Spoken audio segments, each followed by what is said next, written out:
J'espère que ça va aller là maintenant et que nous allons conduire cette conférence live jusqu'à la fin.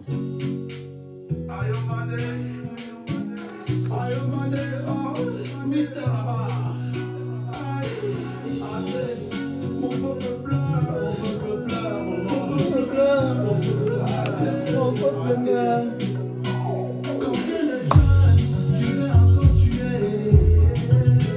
Combien de gens tu veux encore tuer? Elle a jeunesse souffre, il n'y a pas boulot.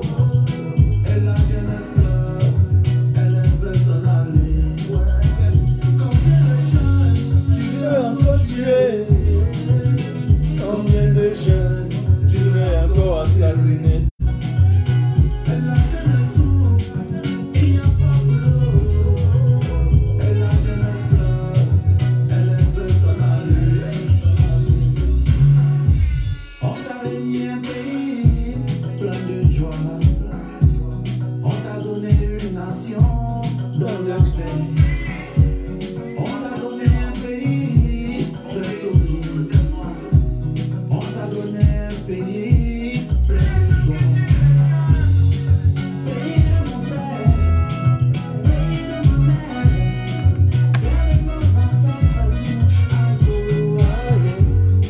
Salut Nadia Adama, salut ici à Tamo depuis les États-Unis, salut Alexis Pépin, salut mesdames et messieurs, chers camarades, bonsoir ou bonjour et bienvenue chez Martin Tajor officiel dans cette émission qui sera dédiée spécialement à l'assaut de Bruxelles. Matteo Marata, bonsoir et bienvenue. Bonsoir également à celui. Salut aussi à Sidonie, Tommy, tous ceux qui se connectent. Et bien entendu, quand nous allons atteindre un nombre considérable, je vais d'abord m'excuser doublement ce soir d'ailleurs. Doublement. Parce que je suis en retard. Et puis, je devais revenir également sur mon écart de langage dans mon dernier live où je suis sorti de mes gonds en quelque peu. Et bien entendu, Mars Seigneur Ivoire en duo avec moi.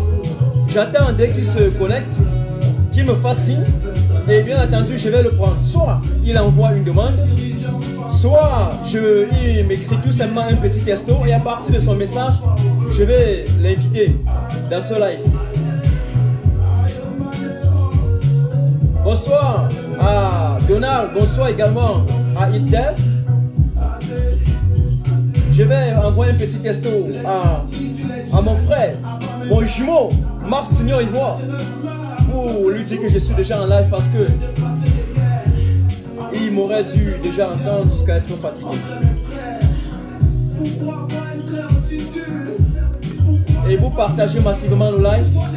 Vous partagez le live en masse et en cascade. Vous envoyez dans tous les messages. Vous organisez les séances vidéo. Et bien entendu, vous vous connectez vous-même. Je salue Nandi, je salue également Françoise Kanto, je salue David Okamer, je salue Zulu Chaka. Nous allons jouer la musique quelques poussées de secondes. Et bien entendu, après ça, nous allons commencer avec la soirée. Chers camarades, ne vous laissez pas distraire, ne vous laissez pas étourdir surtout. Avec ce que je dois appeler les oiseaux parasitaires qui veulent tendre ou oser vous faire croire que le combat ne serait plus à l'étranger ou seulement au Cameroun. Non, le combat, il est multiforme. Le combat, il est bipolaire. On le met à l'étranger et au Cameroun. Salut John Bernard, salut Alima, salut également Aberti Capot. Tu veux encore tuer? Combien de jeunes tu veux encore enterrer? Elle a jeunesse souffre, il n'y a pas boulot.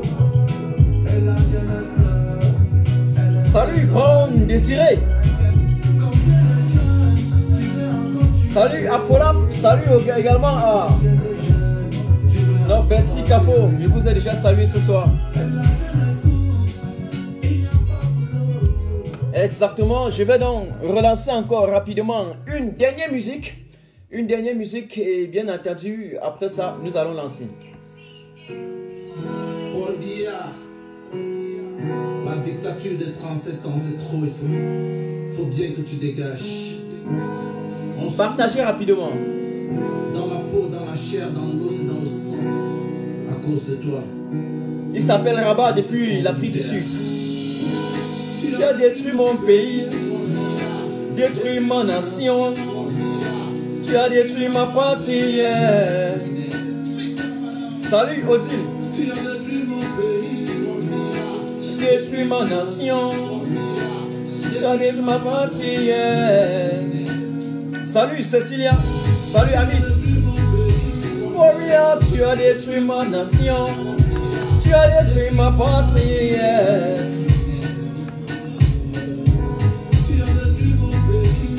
Oui, dès que Mars est là, il m'envoie un petit texto et il me dit que c'est Mars.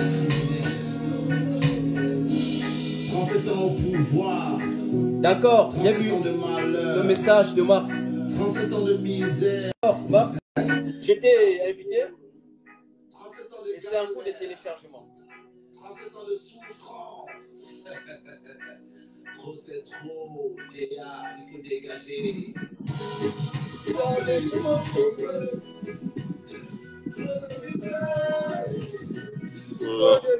Bonsoir à tout le monde. J'essaie de stabiliser un peu. Je sais ton état d'âme, tu es complètement fâché parce que un live qui était initialement prévu à 18h, malheureusement j'ai lancé à 19h, mais je vais laisser mon meilleur but, Mars, mon frère Mars. C'est pas grave. J'espère que vous m'entendez bien. J'espère que tout le monde m'écoute bien. Parce que moi, j'ai un peu la peine à t'écouter avec le volume. Bon, j'arrête peut-être la musique là. Ah ouais, d'accord, je vois. C'est bon. Voilà, bonsoir à tout le monde. Bon, en tout cas, une fois de plus, bonsoir ou bonjour, mesdames et messieurs, chers camarades, et d'après votre position géographique actuelle. Et bienvenue chez Martin Thiago officiel. Bonsoir également à toi, mon frère Marc. Et bienvenue dans mon live. Je vais d'abord commencer en disant vraiment désolé pour le désagrément parce que ce n'était pas prévu. Je suis quitté mon petit lieu de travail. Et puis en route, à l'autoroute, il y avait un accident. Et donc, on a bloqué complètement l'autoroute. L'autoroute était bloquée. Donc, je ne sais pas, ça fait un mois, je n'ai pas eu de difficultés pour entrer à la maison. Pourquoi c'est aujourd'hui que j'ai eu cette difficulté? Je suis un peu désolé pour ce désagrément, mais j'espère que le peuple, les Camerounais, les chers amis combattants, ils vont nous comprendre, monsieur Mars. Donc, mon portable était complètement déchargé et vous connaissez le iPhone. Donc, quand vous sortez sans le chargeur, c'est très difficile de retrouver le chargeur d'un iPhone ailleurs. C'est très difficile. C'est très difficile. Donc, je suis désolé encore pour le désagrément. Et j'espère qu'ils vont me comprendre. Et j'espère que Mars, vous n'êtes pas fâché pour ces désagréments parce que vous m'avez attendu pendant 1 heure du temps. C'est beaucoup. Non, mais c'est les choses qui arrivent. Hein, c'est les choses qui arrivent. En fait, j'ai même couru pour arriver à la maison là parce qu'il fallait que je sois là à l'heure. Mais c'est les choses qui arrivent. Martin, est-ce que tu n'as pas des écouteurs? Parce que ton volume est bas de ton côté, le volume est très bas. Okay. Si tu as des écouteurs, je pense que ça va donner et on va commencer la chose. Okay. Pendant ce temps, les gens sont priés de partager, de faire suivre. Ok. On commence les choses. Est-ce que tu m'écoutes bien, Max? C'est bien mieux. Ok. D'accord. Pas de problème. Voilà. Pas de problème. Je salue Daniel et Sissima qui nous écoutent ici. Je salue tous ceux qui sont connectés. Mais avant de commencer ce live, je voudrais rapidement revenir sur une petite position parce que j'ai fait une sortie il y a de cela 2 jours, c'est pas hier ou avant-hier. Donc, j'ai tiré dans un langage qui n'a pas du tout plu à tous les combattants. Donc, apparemment, il y a encore un problème de son là. Non, là, ça va. Ok. Donc, j'ai tiré sur le professeur, grand frère et ami combattant Patrice Ngana. et dans un langage qui n'a pas du tout plu à certains. Donc, j'ai reçu les observations. Et je voudrais donc ce soir, avant que nous ne continuions, parce que je l'ai fait d'ailleurs dans une vidéo ce matin, depuis le lieu de mon boulot, puis je me suis levé, je n'étais pas très à l'aise. On dit que la nuit porte conseil parfois. Ça ne veut pas dire que je reviens sur ça veut pas dire que je reviens sur mon idéologie. J'ai une idéologie qui est pacifiste, point et final. J'ai critiqué mon frère et ami combattant, le professeur Grand Fringana. Donc, c'est le langage qui n'a pas du tout plu. Donc, j'ai utilisé certains mots comme ethnofasciste et tribaliste, et ça a beaucoup énervé certains, bien entendu, pas tout le monde, ça a énervé certains qui m'ont porté ces observations. Et donc, je profite pour dire que, grand frère professeur Patrice Gana, je suis désolé et je fais mon mea culpa sur le langage utilisé. Voilà, sur le langage utilisé. Mais sur le mode opératoire, la critique reste de fond. Je réfléchis avec mon propre cerveau et puis j'ai dit que on ne peut pas vouloir critiquer une dictature qui est en place en lui offrant encore les balles pour nous combattre. C'est ce que j'ai voulu faire paraître. Rappelez-vous, le 26 janvier, par exemple, lorsqu'on a reçu le témoignage des démarcheurs, lorsqu'ils ont échappé à la police, ils étaient en train de fuir, certains l'ont arrêté et ils ont remis aux mains de la police. Eh bien, si on veut peut-être mener une marche, une mobilisation à Yaoundé, où il y aura les boulous, les étis, les bêtis, les écangs et tout ce qui est possible, et qu'on essaie d'utiliser un langage qui envoie peut-être l'exclusion, ce sera un peu très difficile pour eux de sortir. Les gars sortiront à Yaoundé et puis les prénoms, ils vont les prendre et remettre aux mains de la police. Donc, c'est un peu ça. Dans le langage, je suis désolé pour le langage que j'ai utilisé, et d'ailleurs, mon frère, il va comprendre, et nous allons d'ailleurs œuvrer pour que il se retrouve, pour que la paix s'installe entre les deux, il n'y a pas de problème. Donc, Patrice Ganan, je m'excuse carrément. Et les attentats d'occasion, je ne leur donne pas les balles pour tirer sur moi, parce qu'on a vu, ça m'a donné aussi l'occasion de voir l'évolution, comment certains se comportent. Merci beaucoup. Donc, mesdames et messieurs, une fois que j'ai dit cela, Mars, nous allons nous focaliser sur l'assaut de Bruxelles qui nous attend le 7 septembre.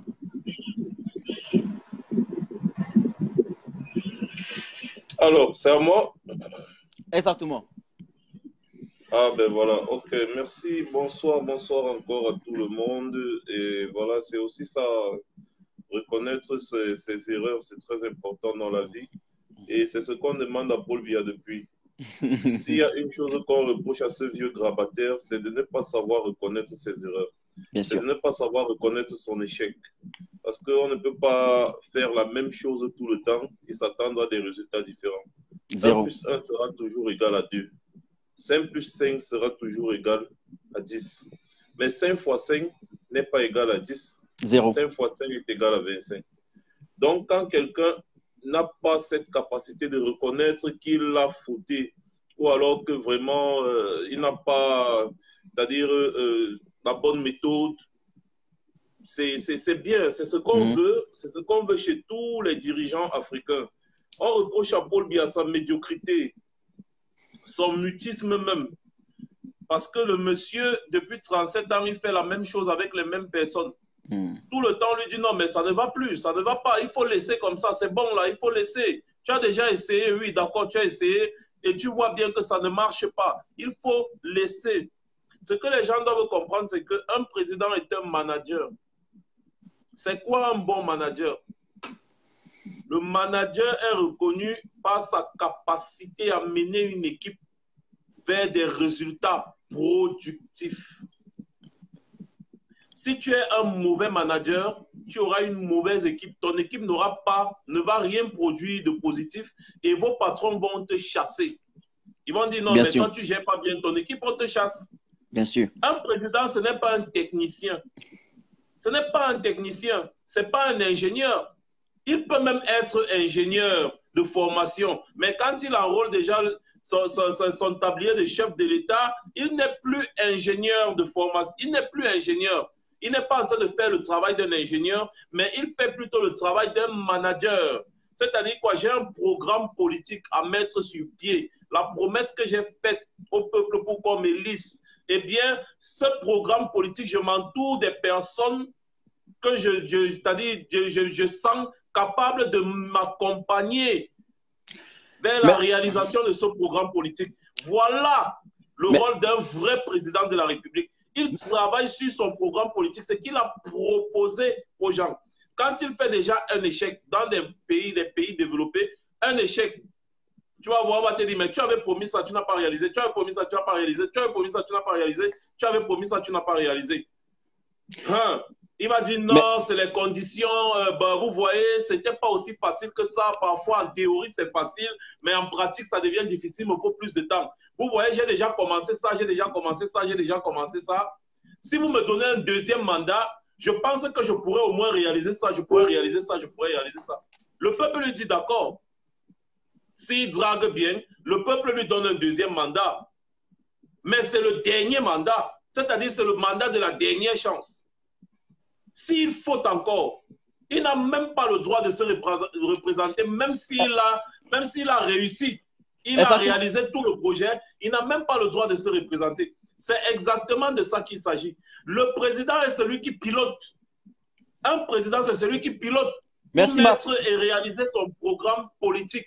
Ce n'est pas celui qui va d'échec en échec, en échec, en échec. Quand on l'accuse, certains viennent dire non, ce n'est pas Paul Biya le problème, c'est son entourage. Non, c'est Paul Biya le problème parce que c'est un feignant. Merci, c'est Paul Biya le problème parce que c'est un paresseux. C'est Paul Biya le problème parce qu'il ne s'entoure que des feignants comme lui. Quelqu'un qui connaît le travail, qui sait ce qu'on appelle travailler, ne peut pas s'entourer des feignants. Exactement, voilà. Max. Merci pour ces prologues, Max. Et pour compléter ces prologues que tu as commencé d'ailleurs très bien, je vais revenir sur ces positions que tu es en train de dire sur 3 plans, parce que tu as abordé un plan triptyque à 3 aspects. D'abord, le management de Paul Biya. D'abord, l'apprentissage. Et puis, on va dire quoi? S'entourer des bonnes personnes en guise de management. Nous avons dit plusieurs fois que pour ceux qui ont fait management, ils savent qu'en management, on dit manager, diriger, c'est prévoir. Mais nous vivons nous avons mis quelqu'un dans une boussole. Il navigue à vue. Il n'a jamais rien prévu. Les gens doivent faire très, très attention. On ne doit pas trop épiloguer longtemps là-dessus. Apprendre de ses erreurs. Est-ce que Paul Biya apprend de ses erreurs? Je dis jamais. Je dis jamais. Ils savent où je vais en venir maintenant. C'est sur la crise anglophone. Ils savent qu'il a pris les armes pour abattre les anglophones. Et ils savent qu'au sein maintenant de la résistance camerounaise dans la diaspora, en Europe, en Asie et aux États-Unis, nous sommes dans un pacifisme. Mais lorsqu'il est en train de continuer, condamner les prisonniers politiques pour pousser les activistes et les résistants pacifiques à bout, en clair, il ne veut pas apprendre du fait qu'en 2016, c'est parce qu'il a reprimé les revendications corporatistes, reprimé les revendications administratives, que la situation nous a lancé dans une nous a lancé dans une crispation de situation, dans une situation de crispation totale. Il pense, il estime qu'en reprimant avec les armes, il va trouver une solution. C'est faux. C'est faux. Donc il aurait dû apprendre de ses erreurs du passé. Paul Biya doit comprendre qu'on ne peut pas réussir à solutionner un problème sociopolitique à travers les armes. Et donc les mouvements de résistance qui ont pris l'ampleur du côté francophone, Douala, Yaoundé, Bafoussam, un peu de partout, Paul Biya doit comprendre que maintenant, c'est le moment le plus ultime de s'asseoir sur la table et de dialoguer. Si Paul Biya pense qu'il va encore réprimer les anglophones et les francophones, cette fois-ci avec les armes, c'est qu'il va doublement faire une erreur et ce sera la chute fatale. Nous ne voulons pas qu'il meure. Nous voulons qu'il quitte paisiblement et c'est ce que nous souhaitons. Nous n'avons jamais souhaité qu'on va tuer Paul Biya. On lui a toujours dit de sortir par la bonne porte, Max. Et donc, il faut qu'il apprenne des erreurs du passé. Ça, c'est une chose. Deuxième chose, s'entourer des gens compétents. Mais j'ai pendant longtemps dit aux Camerounais que ce qui leur fait croire que Paul Biya est quelqu'un d'intelligent, c'est parce qu'ils sont à la tête des institutions et ils ont les armes. Il est entouré des cancres. Il faut qu'on soit clair. On a vu l'oligarchie multiethnique recrutée dans tous les pays, dans tous les strates du Cameroun, du nord au sud, de l'est à l'ouest, en passant par le centre. À la justice, vous avez les maîtres Momo. Au Mina, vous avez la Tangandji, les anciens escrocs. L'ami le plus virulent de M. Donatien Coigne, le Féman, l'ancien anarcheur, condamné pour des choses on va dire que pour le faux monnayage, la narque, le blanchiment d'argent, le trafic de drogue, de cannabis. Voilà ces cancres-là qu'on recrute pour diriger les Camerounais, pour donner les coups de droit aux constitutionnalistes, pour donner les coups de droit aux professeurs agrégés, pour donner les coups de droit aux opérateurs économiques. Les voilà, c'est des cancres. Pobia s'entoure exactement des pseudo-intellectuels faisant preuve d'une inculture. Et donc, ceux qui sont capables, Max, de mater leur population, ou bien, comment vais-je dire cela, juste pour blanchir la médiocrité en place. Pobia sait qu'il s'y prend les intellectuels autour de lui, mais ceux-ci seront obligés de le pousser à appliquer la bonne gouvernance. Je vous rappelle que l'une de la coalition du professeur Maurice Kamto qui se retrouve en prison aujourd'hui, Penda Ekoka, était un conseiller technique et économique, le plus intelligent du président de la République, sortant Biapol. Mais qu'est-ce qu'il a fait? Il a pris, l'a mis en prison parce qu'il disait la vérité. Il a dressé des vrais bilans, fait des bons rapports, introduit à la présidence de la République pour leur dire ce qu'on doit faire pour pousser notre développement du point de vue purement essentiellement économique. Mais comme ils n'aiment pas l'expertise, comme ils aiment faire prévaloir la médiocrité sur l'excellence, comme Paul Biya et ses apparatchiks aiment faire prévaloir l'imposture sur la performance, sur l'expertise, ils l'ont arrêté, l'ont mis en prison. Donc, Paul Biya s'attelle carrément à ne prendre dans chaque région au Cameroun que des cancres, comme ce qu'on appelait en classe le bavard. C'est-à-dire que, vous vous rappelez, Mars, lorsqu'on était au collège, en classe, lorsqu'on a choisi un délinquant, chef de classe, ou bien seulement pour diriger les travaux pratiques, mais mon ami, il croit clairement qu'il est devenu chef. Ce qui fait qu'on parlait à l'Ouest, on recrute un cancre comme Maître Jean de Dieu Momo. Et puis il pense réellement qu'il est ministre. Et il est prêt à sacrifier toute sa communauté. Il est prêt à sacrifier les siens en allant jusqu'à appeler le président élu du président élu du peuple camerounais, Kamto, l'appeler Makiza, vous vous rappelez? Aller jusqu'à dire que si les gens prennent les armes, ça ne l'empêche de rien. Non, il coupe son vin de palme et il se couche dans son bureau climatisé à Yaoundé. Il s'en fout de tout le reste. En allant recruter tous ceux que vous connaissez. Donc, et puis, lorsqu'ils ont échoué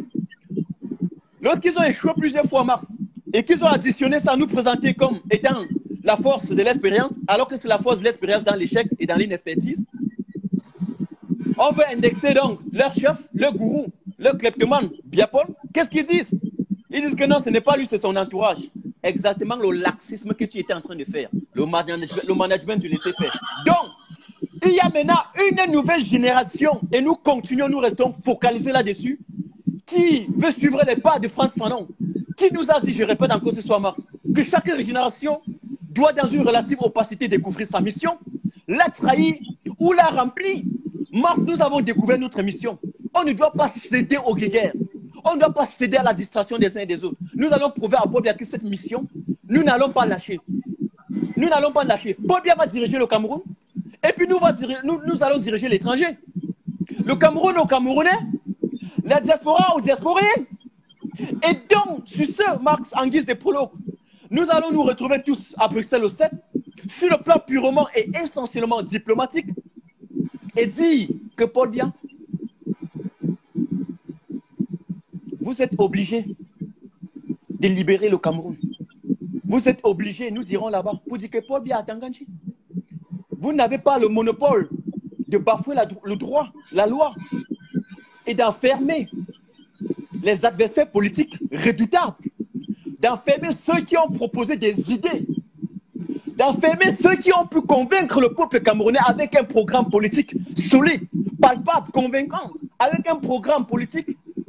Comment vais-je dire cela? Bref, le meilleur.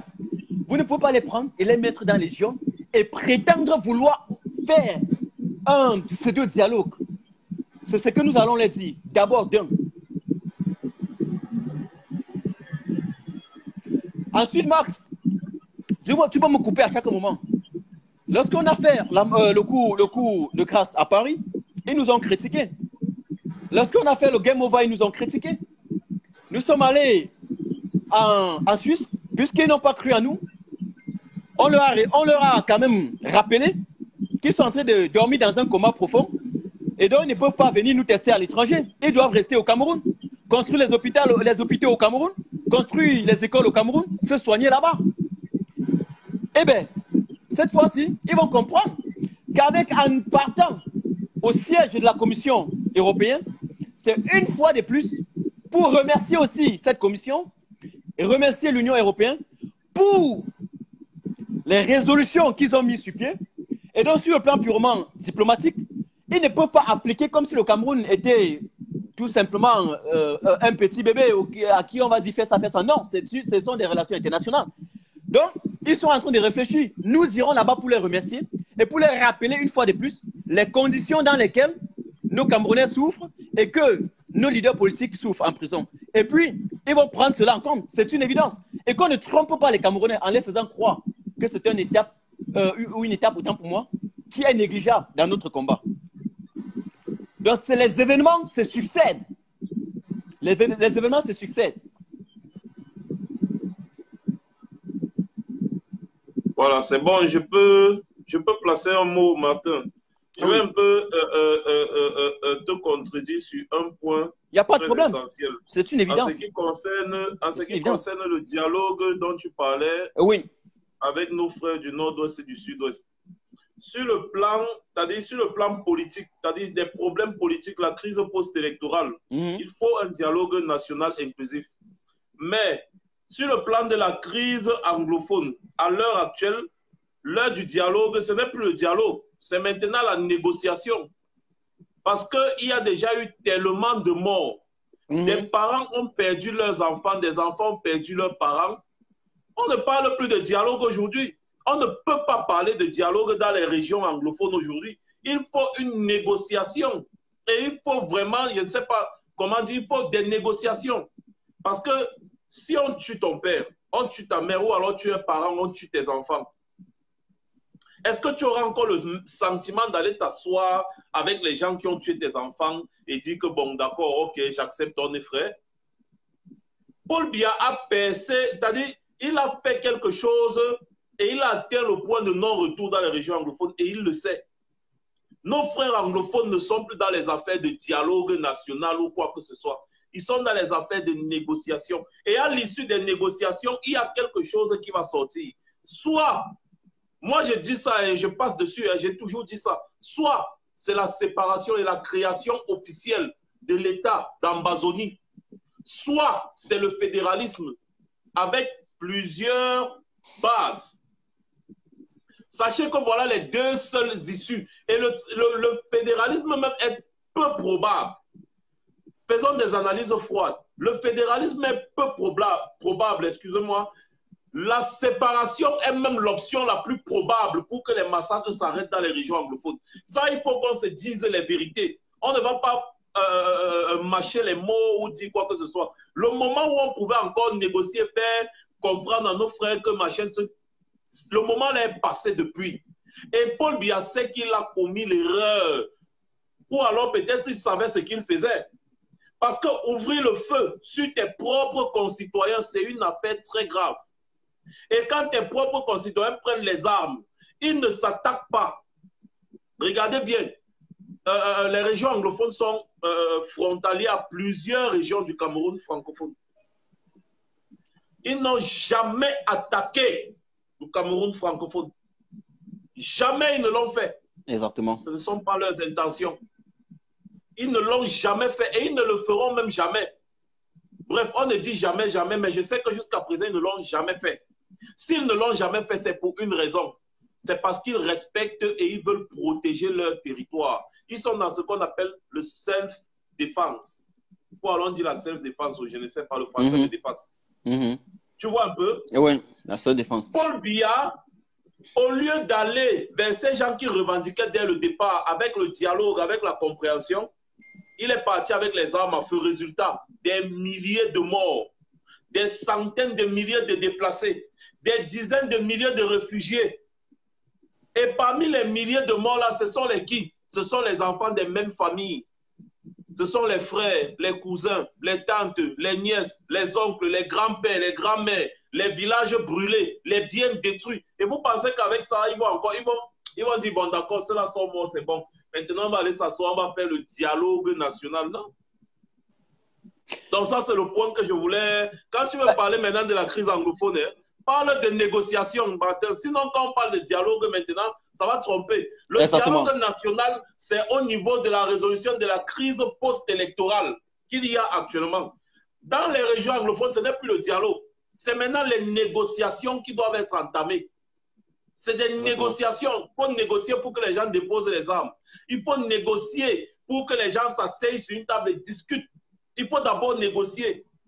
C'est très important. Et après ça, il faudra la justice. Il faudra que la justice fasse son travail. Il faudra que la justice se prononce sur les exactions qui ont été commises, les massacres, les tortures, tout ceci. Donc, il y a beaucoup de choses qui entrent en compte dans les régions anglophones. Et Paul Biya, franchement, a mis notre pays dans...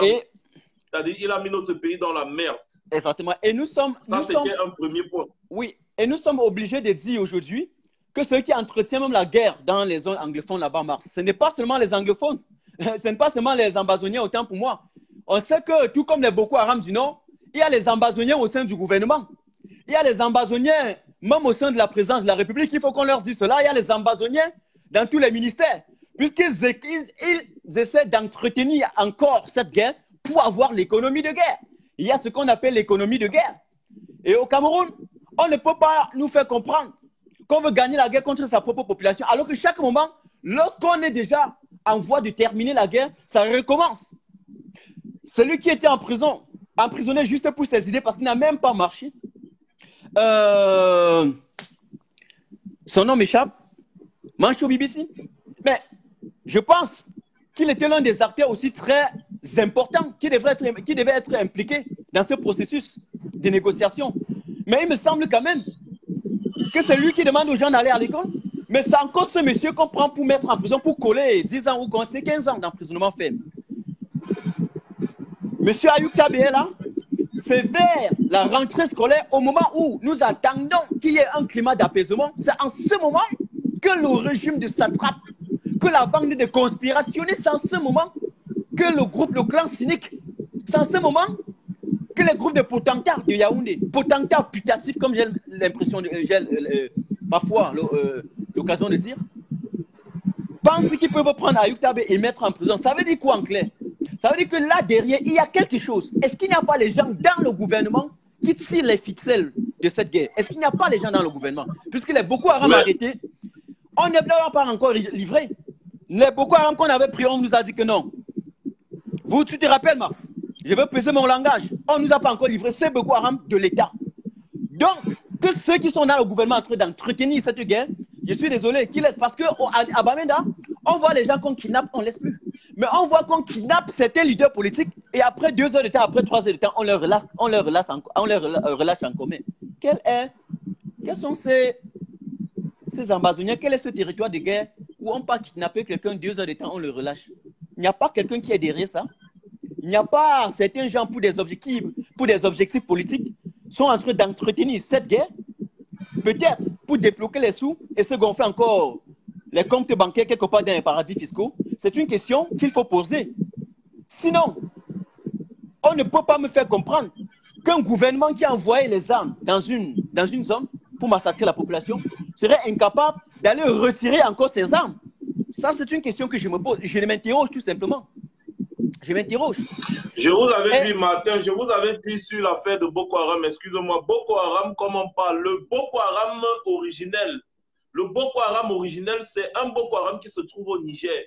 Les gens là, eux, ils ont les problèmes avec l'État du Niger et du Nigeria. Ils veulent créer une zone d'État islamique là-bas. Ils n'avaient pas de problème avec le Cameroun. Ce sont les gens de Paul Biya qui sont allés chercher les gens là pour venir s'aimer le désordre à l'extrême nord Cameroun à des fins politiques. La guerre dans les régions anglophones, il y a un gros business qui se passe là-bas dans le trafic des armes et des munitions. Surtout, je ne parle pas de livrer les armes et les munitions aux Ambazoniens, non. Il y a un gros détournement de munitions là-bas au quartier général à Yaoundé et l'affaire se traite entre le ministère de la Défense et le quartier général. Je le dis tous les jours. La guerre, là, les gens ne veulent pas que ça finisse parce que les gens sont en train de se remplir les poches. C'est ce que j'appelle l'économie de guerre.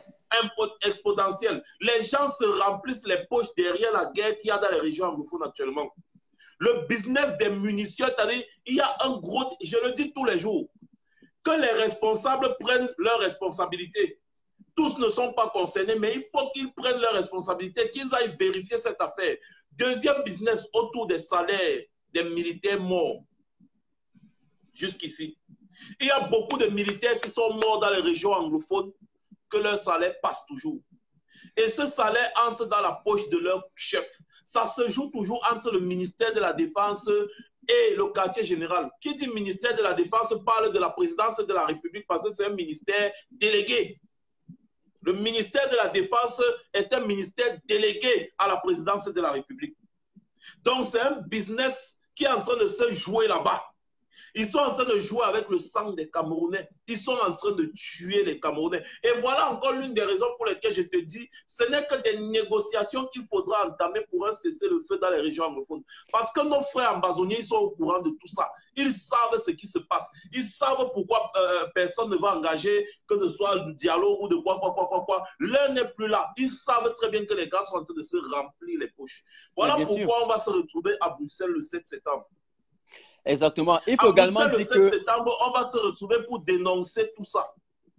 Vous savez que l'Union européenne s'était prononcée concernant la crise sociopolitique et la crise dans les régions anglophones du Cameroun. La crise en Ambazonie. Je dis la crise en Ambazonie. Parce que petit à petit, on est en train d'aller vers la séparation. Si Paul Biya reste encore là-bas, moi je vous dis, Paul Biya reste encore là-bas, vous allez entendre que non, on va séparer le Cameroun. Le Soudan s'est séparé, hein. Mais bien sûr. L'Éthiopie et les Russes se sont séparés. Hein. Vous pensez que c'est le Cameroun qui peut pas être séparé? Allez revoir l'histoire du Cameroun. Vous allez comprendre qu'on peut séparer le Cameroun. On peut diviser le Cameroun anglophone et le Cameroun francophone. On peut diviser. Regardez l'histoire. Monsieur Marx, on n'y doute de rien. On peut douter de toute autre chose. Mais sauf ça. Surtout pour les gens qui ont cru que si les États-Unis entrent au Cameroun, c'est pour venir protéger quoi que ce soit. Non. Il y a une chose. Martin, excusez-moi. Il y a une chose. Non, vas-y. Nos frères anglophones, nos frères ambazoniens sont prêts à mourir tous jusqu'au dernier. Il faut le savoir. Ils ne veulent plus rien avoir à faire avec Biya. Ça veut dire que pour que la guerre dans les régions anglophones là s'arrête, il faut absolument que Biya dégage. Parce qu'avec Biya, il n'y aura jamais rien. Je vous le dis, et ça va de mal en pire. Envoyez même 15 contingents de billes, envoyez même 50 bataillons de billes. Ils ne peuvent pas être plus nombreux que les populations dans les régions du nord-est et du sud-ouest. Et ce qui est dangereux avec ce genre de guerre, c'est que quand vous venez, les militaires viennent, ils viennent pour tuer les enfants des gens qui vivent dans ces villages. Je ne sais pas si on se comprend, Martin. Les militaires ne viennent pas pour tuer les étrangers. Mais... Regardez, faites le parallèle avec l'extrême nord et les régions anglophones. Quand les militaires sont à l'extrême nord, Martin, excusez-moi, les populations dénoncent les gestes suspects. Quand ils savent que non, là-bas c'est suspect, les populations aident les militaires à dénicher les Boko Haram. Mais au nord-ouest et au sud-ouest, pourquoi là-bas, excusez-moi, pourquoi au nord, les populations font ça? Parce que quand c'était les Boko Haram combattaient, je parle des Boko Haram originels, c'était des étrangers. Donc c'était des gens qui venaient commettre des exactions et repartir. C'était des étrangers. Contrairement au nord-ouest et au sud-ouest, ce sont les enfants des villages, ce sont les enfants du terre, ce sont les enfants de ces parents qui restent dans les maisons. Les militaires entrent dans n'importe quelle maison, dans toutes les maisons, dans tous les villages, au nord-ouest, au sud-ouest. Il y a un Ambaboy. Voilà la raison pour laquelle Max. Quand le militaire arrive là-bas, vous pensez que le parent va dire que oui, mon enfant se trouve à tel niveau, va le tuer? Jamais il ne le fera. Monsieur voilà Max. Pourquoi les militaires ne vont jamais et au grand jamais gagner cette guerre. Parce que les parents protègent leurs enfants. Voilà la raison pour laquelle les militaires ne pourront jamais. Et tant que Paul Biya sera là, ce sera toujours comme ça. Et vous voyez vous-même l'économie du Cameroun. Vous voyez, effectivement, Patrick Mandio, les gars contrôlent le terrain. C'est le chez eux. Les États-Unis ont perdu la guerre du Vietnam. Pourquoi, Martin Tajo? Les gars, c'était exactement la même chose. Les gars n'étaient pas dans leur territoire. Les petits villages vietnamiens, quand les gars arrivaient dans les villages vietnamiens, ce sont les gens du village qui les piégeaient.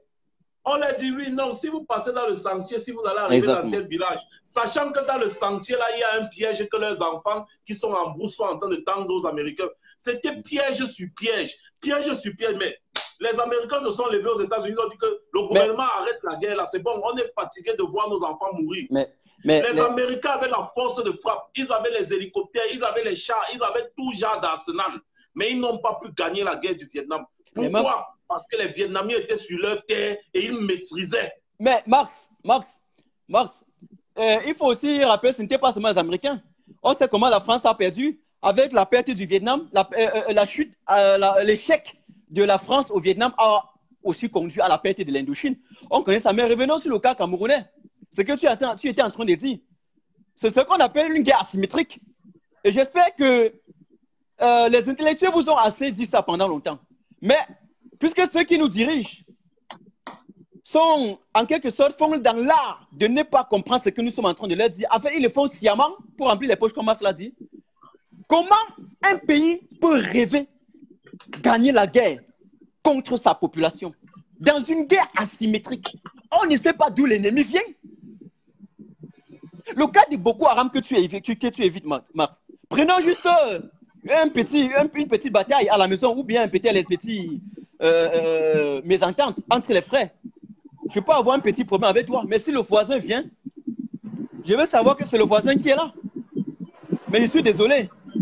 En aucun cas, moi, personnellement, je dois aller dire à quelqu'un que voici mon frère pour telle autre chose. On peut bagarrer, il n'y a pas de problème. Aussi longtemps que le voisin est venu nous attaquer, mais on doit le livrer. Mais entre nous là, donne-moi 10 secondes, Max, pardon. Merci. Il y a 2 personnes qui sont lancées juste dans les insultes. Je vous honore et je vous incite, je vous exhorte de rester un peu poli, de ne pas insulter les combattants. Mon objectif n'est pas de bloquer les gens dans les lives. Merci beaucoup. Une fois que j'ai dit ça, je recommence. Max, dans une guerre asymétrique que tu venais de dire, on ne doit jamais savoir d'où l'ennemi sort. Ils ont gagné la guerre contre Boko Haram réellement. Parce qu'en cas d'attaque externe, eh bien, les populations du village livrent les intrus au service de renseignement. Mais dans le cas propre de la guerre anglophone, de la guerre en Amazonie, mais c'est une guerre dont on ne connaît pas par où l'ennemi arrive. L'État, il faut donc être la plus grosse bête des bêtes et un État qui ne veut carrément pas voir son pays se développer, de venir, il nous fait croire qu'il gagnera la guerre contre sa propre population. En Colombie, cette guerre civile a duré pendant des années. C'est en 2016 qu'il y a eu une négociation. Et donc l'État colombien n'a pas gagné la guerre contre cette population. Ils ont négocié, ils sont allés à table. C'était la condition sine qua non. Donc si quelqu'un est tapis dans les gros bureaux d'incantation à Yaoundé et ils pensent qu'ils peuvent prendre les armes et continuer à battre pour gagner, ils s'installent complètement à contre-courant. Ils sont complètement en contradiction. Et c'est là où j'ai eu l'habitude de dire qu'un système qui savait incapable de régler les problèmes causés par son propre fonctionnement, un régime qui se retrouve dans la difficulté totale de solutionner les problèmes posés par ses propres représentants est appelé à disparaître. C'est un régime qui est purement et simplement moribond, qui ne peut plus rien nous apporter. Ça veut dire tout simplement que c'est un échec total.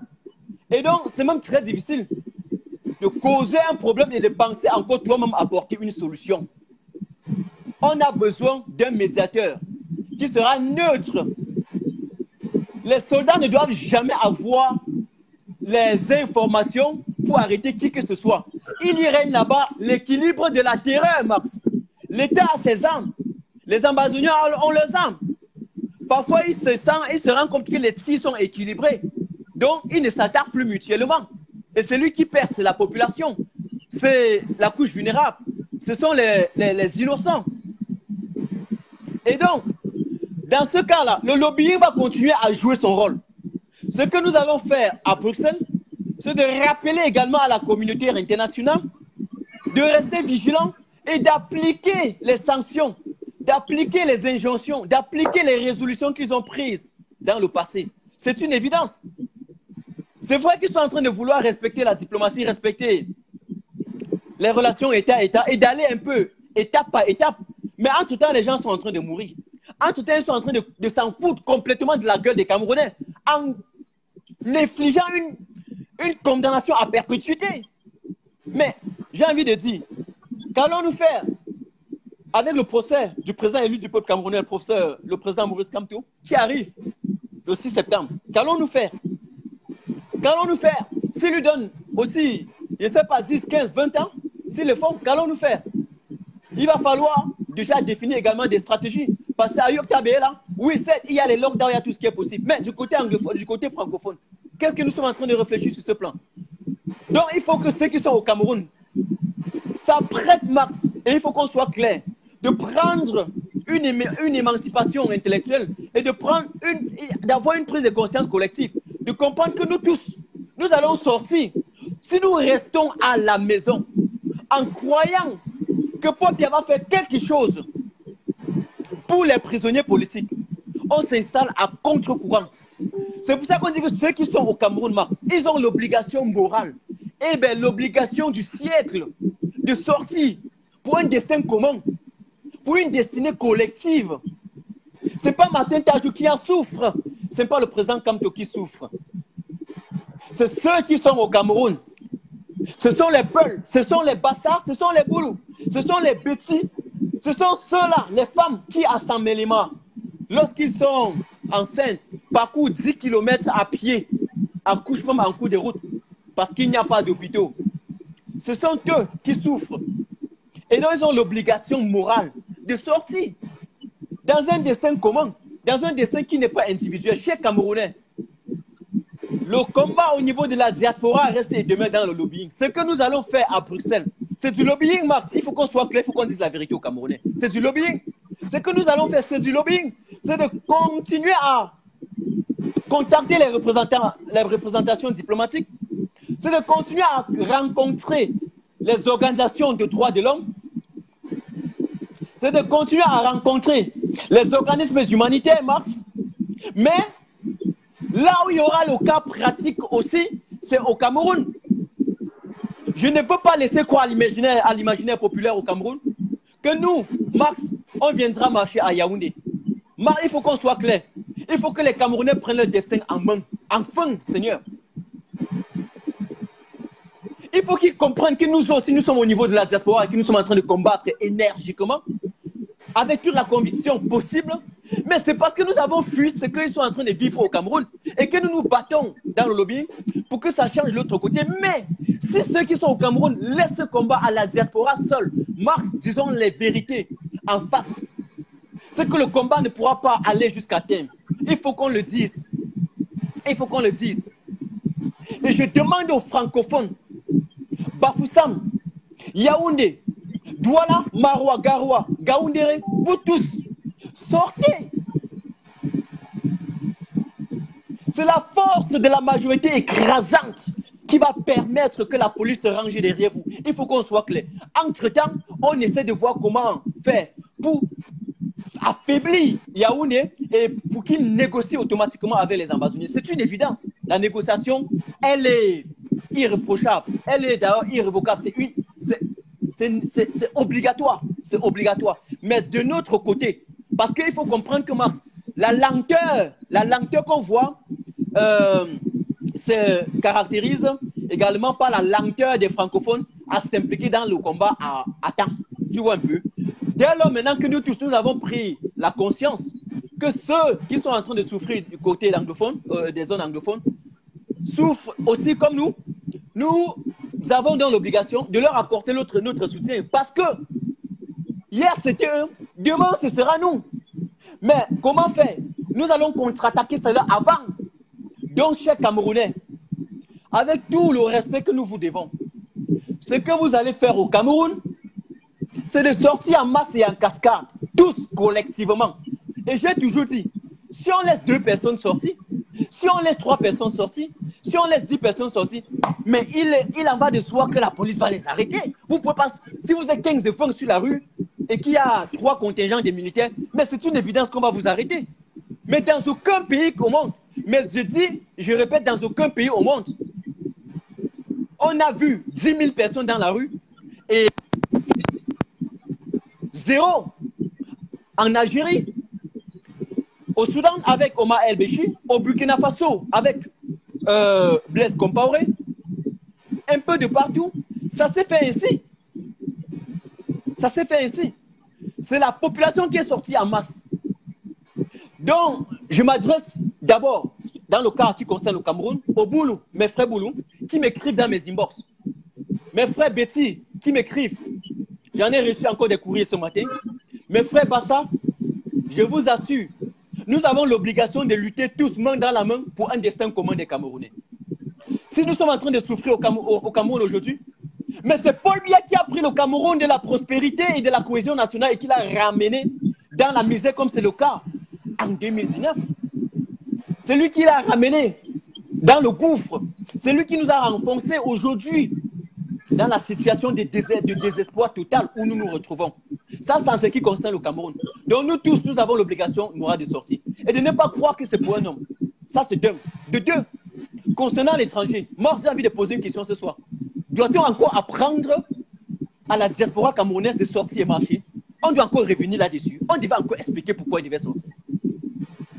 Est-ce qu'on devait encore expliquer aux Camerounais de l'Allemagne, de la France, des États-Unis, de Bruxelles, de la Suisse, que sortir, c'était un devoir, que sortir, maintenant, c'est une obligation? On devait encore les expliquer ça. Ce sont que ceux-là qui nous suivent familiers, ils sont connectés ici, plus de 850 ce soir. C'est eux qui devaient même nous pousser à sortir. Ce n'est plus nous. Normalement, on devait avoir l'inversion de rôle.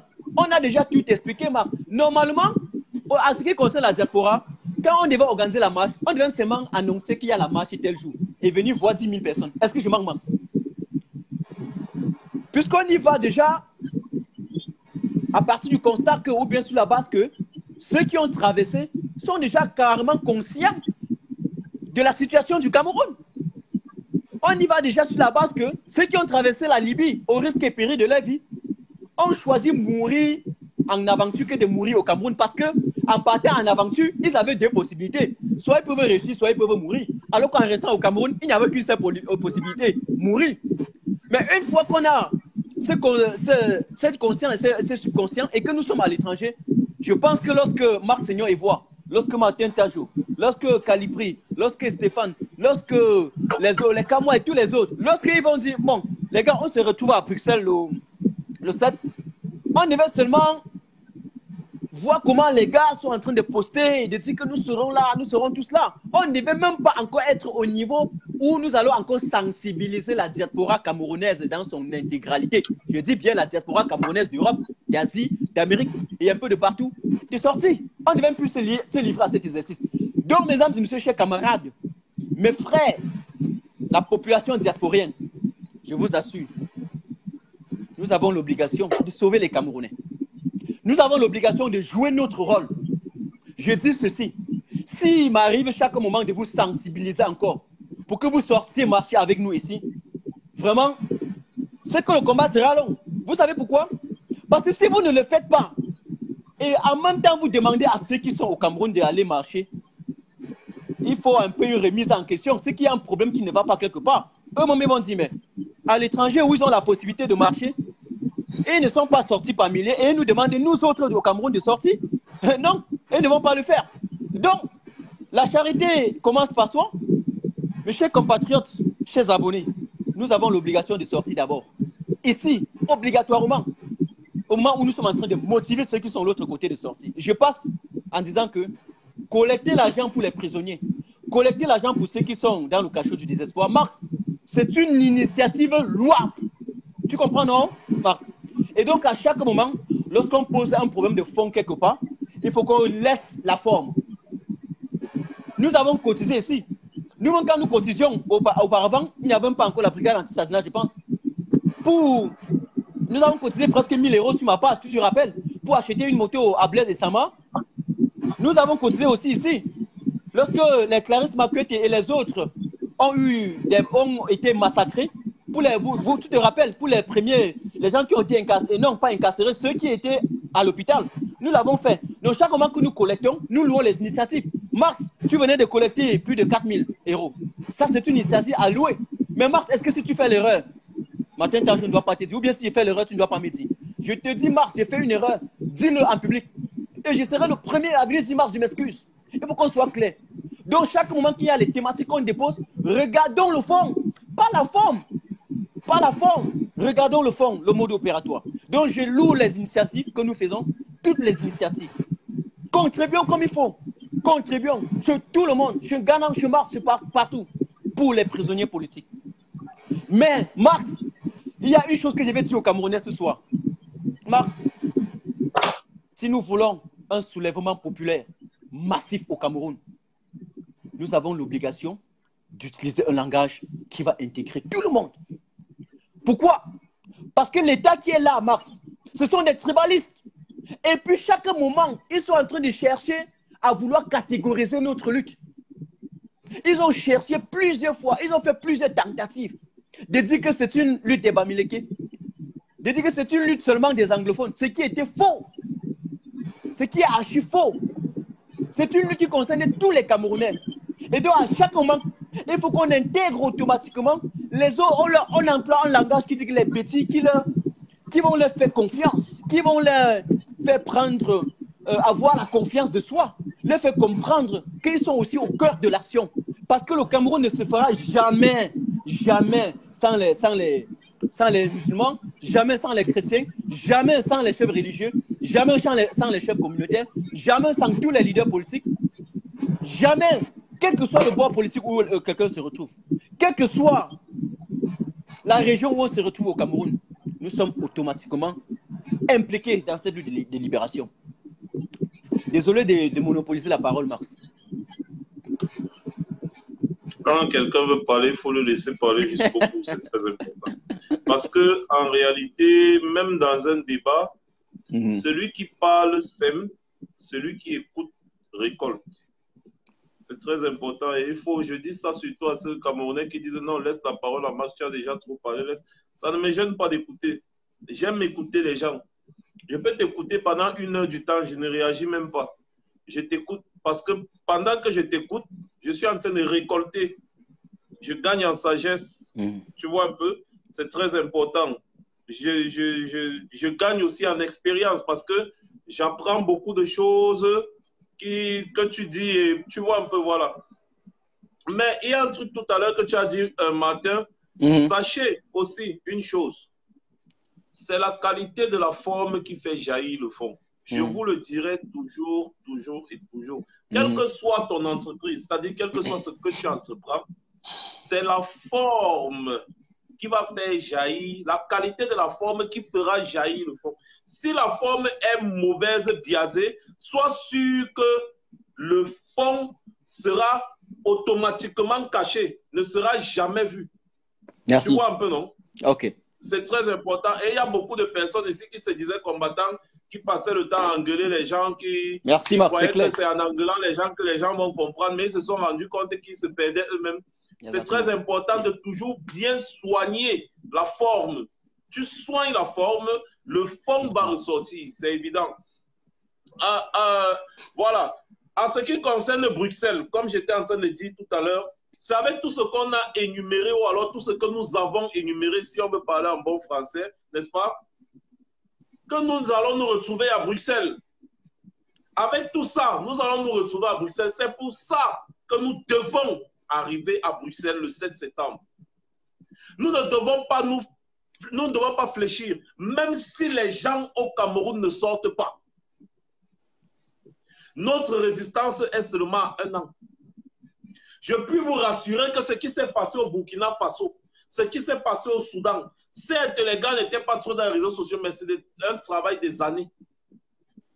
Ce qui s'est passé au Burkina Faso, ça a mis des années. C'est un travail de fond, des années. Ce qui est en train de se passer au Togo, c'est un travail des années. Nous sommes en pleine résistance. En même temps, nous sommes en pleine révolution. Je ne sais pas si tu comprends, Martin. Nous sommes en pleine résistance, mais en même temps, nous sommes en pleine révolution. Oui. Tu vois un peu? Oui. Mais tout ce qu'on fait en diaspora, a un impact au Cameroun. Max. Tout ce qu'on fait ici, même si les gens au Cameroun ne réagissent pas encore, il y a un impact de tout ce qu'on fait en diaspora au Cameroun. Sinon, c'est que les gens là n'allaient pas se gêner. Je ne sais pas si vous comprenez. Les gens là n'allaient pas se gêner, mais ils sont gênés. Tous les jours, ils font des débats sur nous. Tous les jours, ils font des réformes. Tous les jours, ils font ci, ils font ça. Toutes les actions que nous menons, même les directs live ci, qu'on est en train de faire. Toi, tu es en train de voir 700 personnes qui sont en train de regarder, mais ce n'est pas 700 personnes qui vont voir ce live. Il y aura peut-être, Facebook va t'afficher qu'il y aura peut-être 20 000 personnes qui ont suivi ce live. Et parmi ces 20 000 personnes, il y en a qui font passer ce live sur les WhatsApp. Il y en a qui coupent des vidéos et qui font passer sur YouTube. On touche en moyenne le million de personnes. Quand on vient parler des trucs du Cameroun, c'est moi, je puis vous le garantir. Des gens coupent nos vidéos, ils envoient sur WhatsApp. Ils coupent les vidéos, ils envoient partout. Je parle personnellement peut-être de moi, je retrouve mes vidéos parfois partout. Parfois, je reste comme ça. WhatsApp, il y a des gens qui m'envoient des extraits de mes vidéos. Et c'est comme ça que ça se balade sur WhatsApp. Donc, tout ce qu'on fait a un impact direct au Cameroun. Direct. Même pas que ça fait comme ça. Et si le peuple ne se lève pas encore, c'est parce que ce peuple a été éduqué à ne pas réagir. Mais sachez aussi que tôt ou tard, le peuple là finira par se lever. C'est très important. Donc, je parle surtout à ceux qui se démobilisent déjà. Pardon. Ne vous démobilisez pas. Le combat est là, c'est rude. Et quand ça devient dur, c'est là où on connaît les vrais durs. Ne dites pas que ce qu'on fait en diaspora ne porte pas les fruits. Il faut automatiquement aller au Cameroun. C'est faux. Tout ce que nous sommes en train de faire, ce que nous on fait là actuellement, Master, on appelle ça la propagande. On appelle ça la propagande et ça place dans une lutte. Et c'est même les gens de l'extérieur qui font la propagande. Parce que les gens du pays ne peuvent pas faire la propagande, on va les arrêter. Les gens de l'extérieur, c'est leur travail.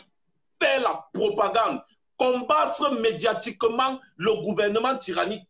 C'est ça le travail de la diaspora et nous sommes en train de faire notre travail à merveille. Ne regardez pas peut-être les petites chamailleries que les gens ont à gauche, à droite entre eux. Tant que ça n'entre pas dans le cadre du combat, le combat se porte bien. Je ne sais pas si on se comprend. Il faut savoir dissocier les problèmes personnels des gens et le combat. La preuve, chaque fois que ces gens, parfois qui ont des petites querelles, je reviens sur ça parce que tu en as parlé, chaque fois que les gens qui ont des petites querelles se retrouvent sur le terrain, les gars là, boum, les gars boxent ensemble. Regardez à Genève. Les gars étaient ensemble. Ils ont boxé contre Biya. Pourtant, les gars avaient des petits. C'est ça le monde des hommes. C'est aussi ça la révolution. C'est aussi ça le combat. Voilà pourquoi nous devons nous retrouver à Genève, à Bruxelles, le 7 septembre. Nous devons continuer ce que nous savons bien faire. Nous mobiliser, déranger, marcher, piétiner les pavés européens, américains, partout où on se trouve. Regardez un peu. Je vais rendre un vibrant hommage à ce grand frère Ninja. Oui, Ninja, tu es un monsieur. Je parle de Richard Bona. Oui, je suis. C'est lui qui a fait en sorte que Paul Biya soit... Regardez, Japon. Ce n'est pas Paul Biya qui a annulé son voyage. C'est le Japon qui a refusé que Paul Biya vienne au Japon. Exactement comme ça s'était passé ici à Paris. Rappelez-vous l'année passée, quand Paul Biya devait venir pour le sommet de la paix organisé ici en France, à Mof Midi, on s'est retrouvés tous à la place de la République. On a dit que Paul Biya, we dit what you, on t'attend, on va te nuire. On avait les œufs, la farine, tout. Paul Biya dit qu'il ne vient plus. En fait, c'est Macron qui a demandé à Paul Biya de ne plus venir. Paul Biya avait déjà tout réservé, tout l'avion, tout. Les Japonais, il y avait déjà les pilotes japonais qui étaient là, ils étaient logés à l'hôtel Hilton, ceux qui devaient transporter Paul Biya. Le Japon a dit que Mba, vraiment, ne vient pas. Vous savez ce que Richard Bona a fait pour que Paul Biya ne vienne pas? C'est parce qu'il ne fait pas le bavardage. Sûrement, les gens lui ont demandé, mais pourquoi tu dis que tu ne veux pas jouer devant le monsieur là? Il leur a expliqué. Bien sûr. Actuellement, il est en tournée au Japon. Et donc, ce n'est pas comme si c'est à cause de ça, à cause de... Non, il est en tournée au Japon. Et c'est un monsieur qui chante seulement pour des boss. C'est-à-dire, c'est un monsieur qui fait de la musique. Pas les pètes des casinos. Il fait de la musique. Et il a des convictions. Il est cohérent dans sa lignée. Il a dit, même pour tout l'or du monde, je ne peux pas chanter devant Bia. C'est de l'incohérence. Bien sûr. C'est un criminel, ce monsieur. Il a dit, mais vous savez combien il pouvait gagner au concert, là? Vous savez combien? Et vous savez combien de personnes devaient être contents, combien de chefs d'État devaient être contents de voir Richard Bona chanter devant eux? Et vous pensez qu'ils allaient se priver de ce plaisir à cause d'un grabataire nommé Paul Biya? Non. Ils ont dit que le comité d'organisation a demandé à Biya de ne pas venir. Il ne faut pas qu'ils viennent nous gâcher la fête. Il ne faut pas qu'ils viennent gâcher la fête. Les gars ne savaient pas que c'est comme ça que ça allait se passer. Il ne faut pas qu'ils viennent gâcher la fête. Pardon, mon frère, reste dans ton pays. On ne veut pas de toi ici. C'est comme ça que Biya ne vient plus. Ce n'est pas que Biya a annulé son voyage, c'est faux. Exactement. Moi, je vous donne des informations de sources sûres. Donc, nous ne devons pas lâcher. Et vous allez dire que ce que Richard Bona a fait n'a pas un impact au Cameroun. Donc, les actions qu'on a posées à Genève dernièrement, ça n'a pas un impact au Cameroun. Mais qu'est-ce que les gens vont parfois raconter? Continuons de faire ce qu'on sait faire, Martin. Chacun mène le combat avec l'outil qu'il a. Bien sûr, bien sûr. Chacun mène le combat avec l'outil qu'il a. Nous avons Facebook comme outil de combat. Combattons avec Facebook. Utilisons Facebook pour combattre. Mais... combattons le gouvernement. Combattons-les sur Facebook. Combattons-les sur Twitter, partout. Tant qu'on peut contredire tout ce qu'ils disent, c'est une avancée. Voilà pourquoi nous devons nous retrouver par dizaines de milliers, par centaines de milliers à Bruxelles le 7 septembre. Celui qui ne vient pas à Bruxelles, il aura raté beaucoup de choses. Il aura raté beaucoup de choses. La présence de tout le monde est souhaitée, tout comme les gens peuvent avoir des empêchements, mais nous voulons un maximum de personnes. Je veux voir cette conviction-là. Je veux voir cette envie que les gens avaient quand ils venaient marcher à Paris, ils allaient à New York, ils allaient partout. Je veux voir cette même envie-là de mobilisation à Bruxelles. La vérité, c'est que ce n'est pas seulement Max et Martin qui marchent pour remplir les rues. C'est vous qui sortez de vos maisons parce que vous voulez vous exprimer. Ne cédez pas. Ne cédez pas à la fatigue parce que le combat n'a même pas encore commencé. Bien sûr. Ne cédez pas à la fatigue. Vous pouvez voir même qu'on peut avoir un deuxième combat que Paul Biya tombe là, que cadavéré, pim, mort. Allez, Gongo et Chantal Biya, ils mettent la personne qui voulait mettre là. Ça veut dire que le combat sera long. Ça veut dire que le combat sera long, les gars. Donc vous pensez qu'on s'est levé comme ça là parce qu'on croyait que ça allait être facile? Non. Non. Si on peut faire quelque chose, faisons. On peut faire quelque chose, faisons jusqu'au moment où ça va payer. Paul Biya peut... Pendant qu'on est en live là maintenant, Paul Biya peut cadavérique, il meurt. Chantal Biya et Ngongo, ils prennent un dauphin, ils mettent là, comme si c'était Ngongo lui-même. Les gars, ils contrôlent l'armée. Celui qui contrôle l'armée contrôle le pays. La seule personne qui peut contrer celui qui contrôle l'armée, c'est la personne qui contrôle le peuple. Tu vois un peu? Bien sûr. Celui qui peut dire au peuple que sortez, le peuple sort. Mais ils ont arrêté tous ces gens, ils ont mis en prison. Et ça va être un autre combat. Comme je vous le dis, si Paul Biya meurt et que les gens là mettent une autre personne de leur clan à la tête du Cameroun, ça va être un autre combat. Donc, soyons préparés à toutes les éventualités. Je parle un peu le gros français aujourd'hui. Parce que chaque fois que je dis que, bon, moi, je ne connais pas le français, les gens croient que je suis un petit français. Que tu es un petit francelog. Hein? Donc, Max, c'est très bien. Parce que si c'est pour parler le vrai français, on va parler le vrai français. La gromologie, là, ça ne nous dépasse pas. Attendez, Max. Depuis 1982, qu'ils pondent des gros français sur les plateaux de télévision au Cameroun, là, ils ont réussi à développer une formule pour transformer la terre rouge de Yaoundé. Ils ont réussi à développer une formule pour donner l'eau à boire aux gens. C'est des gros françologues, comme les Mathias Eric Ounangini. Ils excellent dans l'art de tromper le peuple. Oui, je parle aussi le gros français, les gars. C'est des gros françologues. Quelqu'un qui vient sur un plateau télé, il dit qu'il est professeur. Et après, il dit que l'État peut résoudre le problème de son peuple par la force. Par la force. Il passe le temps à expliquer les mots. L'argent que vous achetez les armes avec là, ce n'est pas l'argent du peuple là. Il est Bezamba, donc Mathias Oroda et Guini dit que moi je te donne mon argent pour que tu achètes les armes pour me protéger. Tu prends ces mêmes armes, tu retournes contre moi, c'est légitime. J'ai envie de dire à Mathias Eric Guini et là un oiseau. Tu comprends, non? Voilà. Un gros tribaliste, la violence n'a jamais été légitime contre le peuple. La seule violence qui peut être légitime, c'est la violence du peuple. Alors, si on veut parler dans ce cas, ça veut dire que nos frères Ambaboy ont plus de légitimité dans la violence que les militaires. Bien sûr. Vous comprenez ça? Bien sûr. Ils sont dans la réplique. Ce sont les enfants du nord-ouest et du sud-ouest qui ont acheté les armes. Ils ont formé les militaires, ils ont acheté les tenues des militaires et ce sont eux qui payent le salaire de ces militaires. Donc ça veut dire que les militaires là sont leurs employés. Ce sont eux qui payent le salaire de Paul Biya. Ça veut dire que Paul Biya est leur employé. Alors l'employé n'aura jamais la légitimité devant son patron. Jamais de la vie. Celui qui a la légitimité, c'est le peuple. Il a la légitimité de la violence aussi. Quand ça ne va pas, quand tu piétines le peuple, il a le droit d'être violent.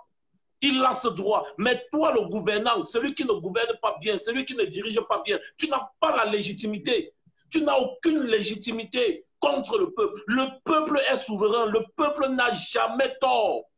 Le peuple n'a jamais tort, monsieur Onangini. Donc, il faut souvent fermer votre cabinet quand vous venez sur des plateaux télé. De toutes les façons, quand je parle de cabinet, c'était sur Vision Kaka. Excusez-moi, Martin, tu peux parler. Merci, Max, merci. Oh, le peuple, on leur demande de construire les écoles et les hôpitaux. Eh bien non, ils ont choisi plutôt, allez, ils vont augmenter les prisons. Ils ont choisi acheter plutôt les armes pour aller battre leur propre population. Paul Biya pense un seul instant dans sa tête. S'ils rêvent qu'ils vont réussir cela, je suis désolé. Parlant de Mathias Eric Onangini, c'est là que je vais parler du vrai tribalisme.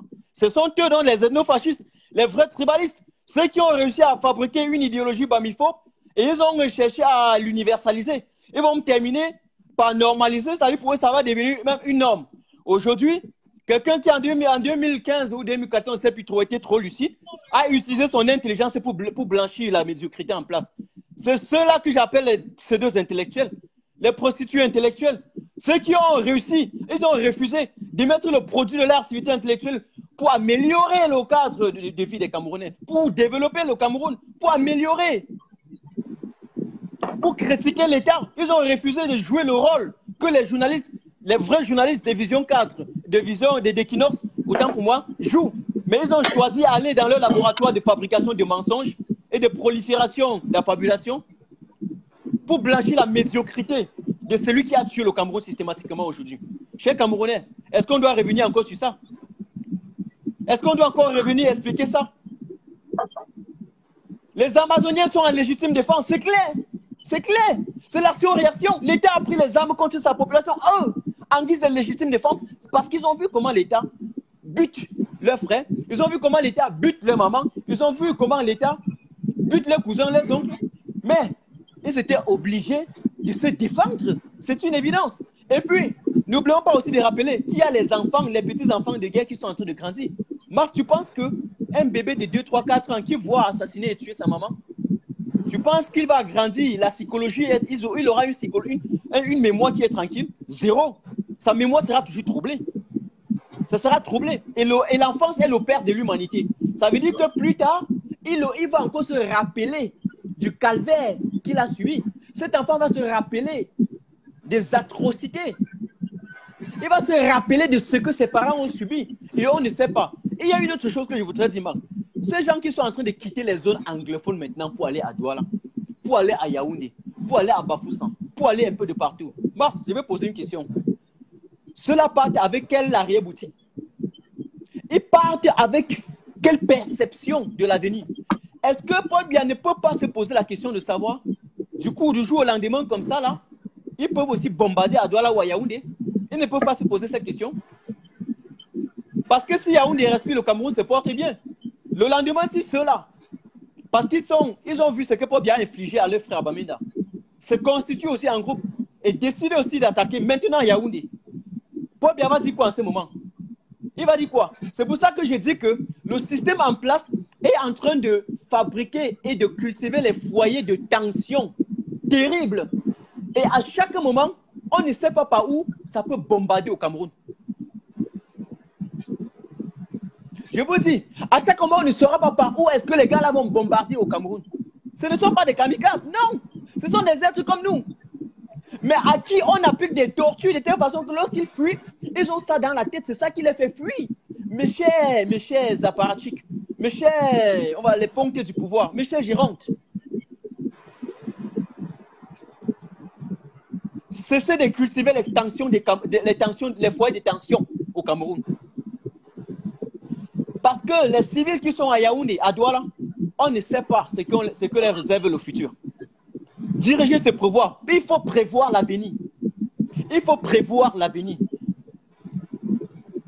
Vous avez systématiquement tué l'économie.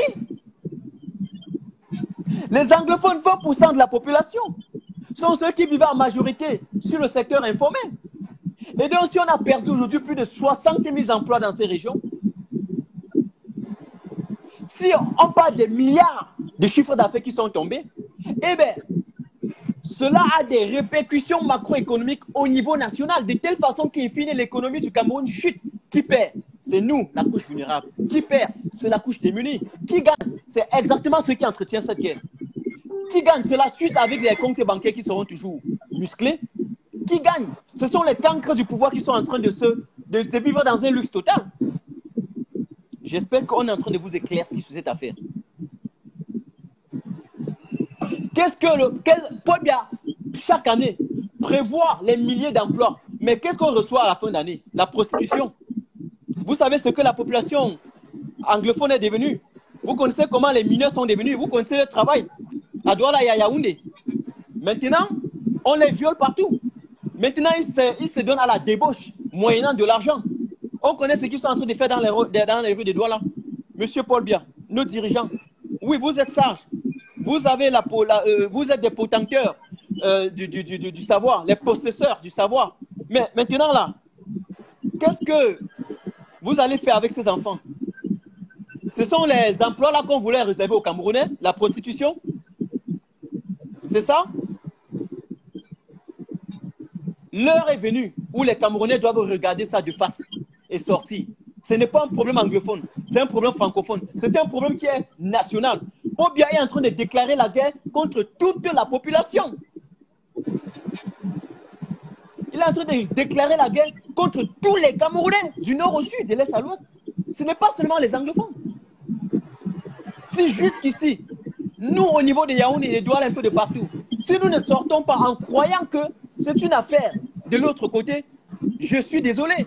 Vous serez en train de donner les balles à l'État qui est en place. De vouloir carrément continuer à entretenir sa division. Et le lendemain, c'est nous qui allons souffrir. Qu'est-ce que nous allons faire à Bafoussam, à Tcham, par exemple? Si cette guerre venait de s'escalader, qu'est-ce que nous allons faire? Si maintenant, parce que la force de la milice de Paul Biya est déjà affaiblie dans l'Amazonie, si maintenant les gens traversent les frontières, nous allons faire comment? Arrive l'ouest, attaque tout l'ouest. S'ils quittent le sud-ouest, attaque Douala, attaque le littoral. Nous allons faire comment? Est-ce qu'en ce moment-là, ce sera seulement l'Amazonie qui serait touchée? Est-ce qu'en ce moment-là, Douala sera encore en train de bien vivre? Est-ce qu'en ce moment-là, Yaoundé sera en train de bien vivre? Yaoundé va encore respirer? Et ce que Paul Biya est en train de vouloir faire, Max, c'est qu'ils veulent entretenir exactement cette guerre pour avoir les moyens de s'éterniser encore au pouvoir. Parce qu'aussi longtemps, ils vont dire qu'il y a la guerre là-bas. Donc nous sommes en train de vouloir mater la guerre. C'est faux. Ce sont eux qui entretiennent. S'ils arrêtent, mes chers Camerounais, ceux qui sont dans la diaspora, vous savez, les lives comme ceci, j'ai l'habitude d'être terre à terre. Nous avons l'habitude d'évoluer en saut de puce pour attaquer un peu tous les sujets et essayer juste de revenir sur ce que nous vous avons expliqué pendant des années, parce qu'il faut le dire. Depuis 1 an, 2 ans, jour pour jour, Mars, tu n'as pas fait quel live? Tu n'as pas expliqué quoi? Matin, ta jour, je n'ai pas expliqué quoi? Nous n'avons pas fait quelle analyse? Nous n'avons pas démontré quoi? Donc aujourd'hui, là, quand nous venons en live, c'est pour rappeler juste et déconstruire le mensonge que l'État a proliféré. C'est parce qu'on ne peut pas laisser le mensonge que Vision 4 passe. On ne peut pas laisser la désinformation que la CIA TV vous passe. On ne veut pas laisser que la transgression de la réalité qui se fait dans les journaux au Cameroun se propage. Il faut que nous venions complètement pour déconstruire cela, Marc. C'est une évidence. Ça, c'est le but. Et vous informer sur la réalité. Si vous vous adonnez aux médias mensonges au Cameroun, aux médias mensongers, c'est que vous êtes mort. Vous avez l'obligation de vous déconnecter de tous ces médias et de vous connecter sur nos pages respectives. C'est nous qui disons la vérité et non l'État.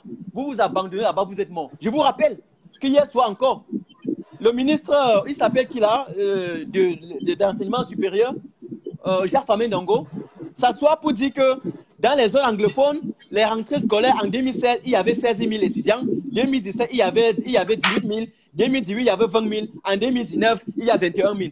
Vous comprenez comment on essaie de vous formater le logiciel pour vous faire comprendre qu'il n'y a pas un problème anglophone, qu'il n'y a pas les problèmes de rentrée scolaire dans les zones anglophones, pour vous faire comprendre que les gens, qu'il y a le calme là-bas et donc le nombre d'étudiants ne fait qu'augmenter et qui fréquentent paisiblement. Mes amis, avec ça, vous voulez que nous restions tranquilles? Je suis désolé, c'est archi faux. Personne ne va à l'école là-bas. Voilà 2 semaines de lockdown qui a été déclaré. Voilà toute la population qui se trouve dans les gares routières sont en train de déserter les lieux. Avec tout ça, un ministre a le courage, le culot, d'aller vous faire comprendre que le nombre d'étudiants augmente chaque année. Quand on veut mentir, on doit même être un peu cohérent dans le mensonge. Jacques Famé-Ndongo, on va être courant. Donc, Mars, pour ça, là, on ne peut pas rester tranquille. On est obligé d'éclairer la lanterne. C'est une évidence. Parce que Equinox peut essayer peut-être d'être un peu réel. Mais aussi, ils ont encore l'emprise sous leur dictature. Donc, ils essaient un peu. Ils ne peuvent pas parfaitement tout dire. Même comme ils essaient, c'est déjà louable. Donc, attention. Et nous qui donnons les informations, pourquoi on le fait? Parce qu'à l'intérieur du gouvernement, parce qu'ils sont complètement en déséquilibre, ils sont déjà vulnérables. Il y a des clans à l'intérieur, Mars. Et les clans qui s'opposent nous envoient des informations. Parce qu'ils ne peuvent pas parler. S'ils parlent, on va les arrêter. Ils nous envoient les informations pour passer aux Camerounais. Eh bien, nous avons l'obligation également de leur faire comprendre que nous avons passé cette information. Il faut qu'ils sachent cela. Qu'à l'intérieur du gouvernement, il y a des clans qui s'opposent, qui sont dans la bataille de succession. Et donc, lorsqu'un clan se rend compte qu'il est affaibli par l'autre, directement, il prend les informations et nous envoie, Max. Pourquoi on écrase au camp adverse? Ça nous, on va dire quoi? Ça nous aide beaucoup.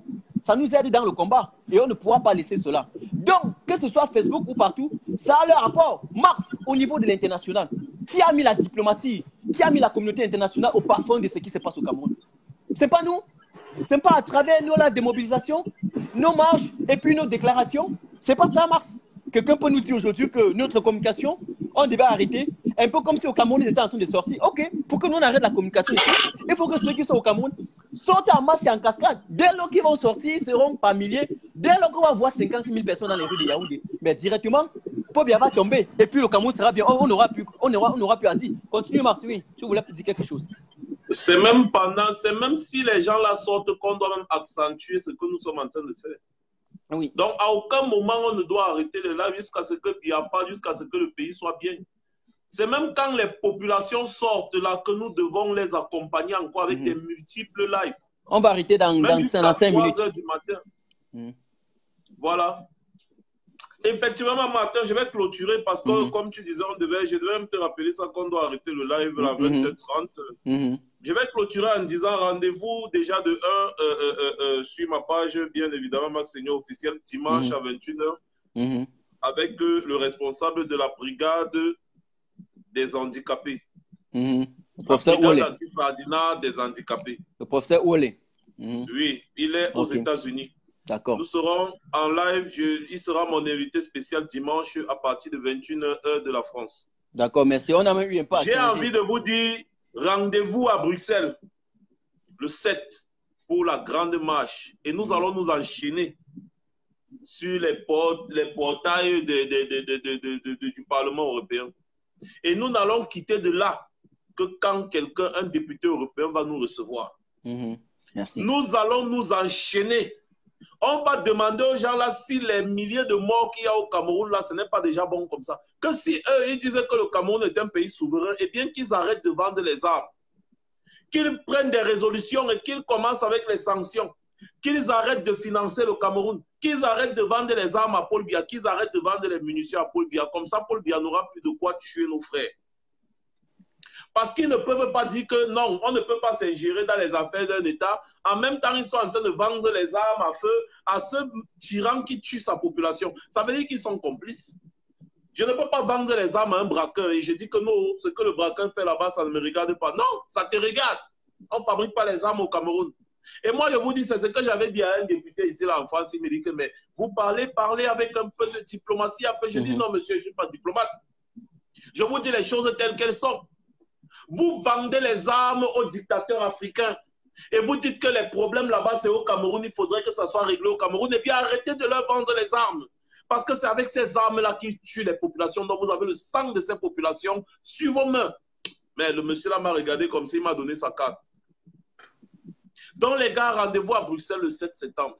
Merci. Merci, c'est très important. Merci, Marc. Passez une bonne soirée. Merci, Martin Tajo. Oui. Merci beaucoup de m'avoir reçu aujourd'hui. Oui, je suis aussi désolé pour le désagrément. Vraiment, ce n'était pas... Tu sais, tu me connais dans la ponctualité et la discipline. Vraiment, c'est comme si on dit parfois qu'on propose et Dieu dispose. Tu vois, dès que je rentre, j'étais complètement... Il y avait encore la sueur qui coulait sur moi. C'est-à-dire que je suis allé encore avec tout... C'est-à-dire qu'elle avait la mémoire encore pleine. Mais vraiment, désolé, hein, Marc. Sinon, je pense que les prochaines fois, on va s'apprêter à... Voilà. Et n'oubliez pas de partager, n'oubliez pas d'aller vous abonner sur la page Andy Bass. Andy Bass. La page de la Basse des handicapés. Et abonnez-vous sur la page des Amazones du Cameroun. Amazon Basse du Cameroun. Parce qu'il y a des Amazones Basse Cameroun qui elles ont déjà mis sur pied les Amazones au Cameroun. Le combat c'est en train d'aller crescendo. Les gens croient que c'est l'amusement. Il y a les femmes qui ont déjà mis en place les Amazones au Cameroun. Basse Cameroun, les Amazones Basses au Cameroun. Ce sera le feu. Les handicapés, eux-mêmes, ils ont dit que c'est trop. Paul Biya les a trop négligés. Bientôt, ils vont porter. Et je vous ai tout dit. Ce sont les femmes qui vont porter ce combat. Et quand les handicapés nous sont déjà dans le combat à ce niveau, ça veut dire que notre combat va porter ses fruits. D'accord, merci Max, merci beaucoup. Voilà. Je salue Jacques Chouana depuis les États-Unis. Je salue Calibro, tous ceux qui étaient là. Le lien que j'ai mis ici, là, je vais modifier le titre parce que j'ai mis le titre. Les gens disent que non, je vais modifier le titre et dans mon lien, je m'attelle seulement à prendre en charge 2 personnes, Maître Ndoki et autre personne. Et je vais dans tous mes lives cotiser juste pour elle et une autre personne jusqu'à ce qu'elle sorte de la prison. Le jour qu'elle sort, il y a 100, il y a 200, il y a 300 euros. Je vais lui passer ça parce qu'elle va sortir dans 6 mois. Donc, je vais préciser encore bien le but de mon lien Litchi. Et ce sera que ça. Merci Mars, on fait comme ça. Ciao, ciao. On est ensemble, soudés jusqu'à la gare. On ne cède plus aux distractions. Merci beaucoup. Merci. Donc, je termine rapidement dans 2 minutes en disant que vous avez compris aussi, je suis revenu sur mes propos dans mon live dernier en faisant un mea culpa au professeur, mon grand frère, Patsingana, sur le langage employé. Désolé, voilà. C'est ce que je voudrais dire. Mais je reste convaincu que nous allons utiliser un langage qui va intégrer tout le monde de telle façon que si on veut se soulever, que tous les gens du nord au sud, de l'est à l'ouest, en passant par le centre, sortent dans la rue, autant pour moi. Donc, soyez très sûrs pour ça. Rappelez-vous le 26, Clarisse, on vous avait apporté que les gens marchaient et puis vous savez comment on les arrêtait, on livrait à la police. Donc, nous sommes obligés d'utiliser, que ce soit pour ceux qui vont accéder à la politique ou bien pour nous les résistants qui voulons que la population sorte en masse et en cascade. Ça, c'est mon objectif. C'est que, vous voyez dans la résistance, il y a les Sandy de Boston, il y a les Boulous, les Bétis, tout. Donc, il faut que nous essayons chaque moment d'impliquer les Bassas, tout le monde, comme on le voit dans la résistance au niveau de la diaspora, aussi au niveau du Cameroun. Parce que si une seule personne se sent exclue, il va penser que c'est un combat qui concerne seulement une catégorie, d'autres catégories. Donc, ne tombons pas dans le piège du pouvoir. Et mon lien Litchi que j'ai ici, je le lancerai, je l'afficherai dans tous les lives. Et je vais le faire pour Maître Ndoki et Célestin Djamen, les deux là. C'est-à-dire je prends ces deux et le jour qu'ils vont sortir, je leur donne. C'est-à-dire que ça peut durer. Que ce soit 4, 5, 6 mois. Maître Ndoki a eu la condamnation pour 6 mois. Je vais m'atteler pour elle. Déjà dans 6 mois, j'aurai déjà mangé mes premiers salaires. Et puis, je m'attellerai à mettre encore un truc au-dessus et je vais l'envoyer. Il faut que quand elle sort de la prison, qu'elle se sente honorée. Et cette dame-là, que j'ai beaucoup aidée, que j'ai beaucoup aimée. Et c'est pour elle que je suis sorti le 26 janvier pour aller à l'ambassade. C'était pour Maître Ndoki. Parce que j'ai vu qu'on avait buté, on avait mis les balles sur elle. Donc pour elle, je mettrai ce lien PayPal pour moi jusqu'à le jour qu'elle sort.